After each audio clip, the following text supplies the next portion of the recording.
Hi everyone, in front of me I've got Galaxy Tab S11 Ultra, and let me share with you how to change the wallpaper on this device.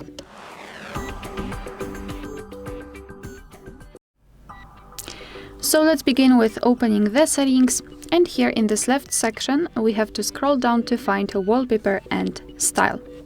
Then let's tap on change wallpapers, and here we've got some albums from which you can choose the wallpaper from. Here we've got the featured ones, our own gallery, so obviously you can set your own photo as a wallpaper. Here we can create something with AI, and here we've got pre-installed options. We've got also dynamic lock screen and Samsung Global Goals. So basically all you have to do is to find the option which you'd like to apply and then tap on it. I'll pick this one, and now we can decide where we want to set it, so as a lock screen, home screen, or both. Just mark the option and then tap on next. So here we've got the preview. We can simply tap here to check how it will look like on the lock screen and the home screen, and if you're happy with your choice, just tap on done in the right upper corner. Now we can go back, and as you can see, the wallpaper has been applied successfully. Alright, so that will be all. Thank you so much for watching. Please hit the subscribe button and leave the thumbs up.